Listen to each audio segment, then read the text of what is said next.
Ce matin, il m'est venu une idée et je me suis dit que j'allais montrer comment elle s'était déployée, cette idée, si je peux dire.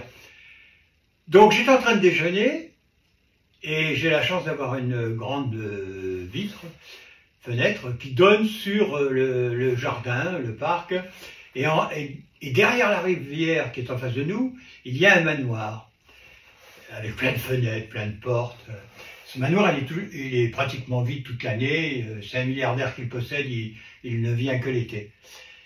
Et en hiver, je vois bien toute la façade avec les fenêtres, parce que les arbres sont dénudés.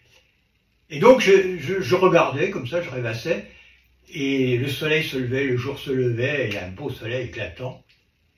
Et je me suis dit, ah, quelle magnifique journée. Et je me dis, oh, elle mérite d'être applaudie.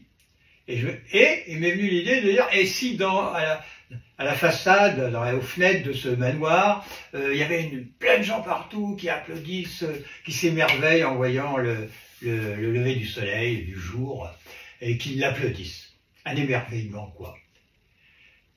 Et puis, en pensant ça, comme ça, hein, en divagant, quoi, je me suis dit, mais ça pourrait être un exercice. On pourrait imaginer une personne, dès qu'elle sort dans la rue, les fenêtres s'ouvrent, les vitres s'ouvrent, et les gens vont au balcon, ils l'applaudissent, la congratulent, ou inversement, se mettent à la critiquer, la huer.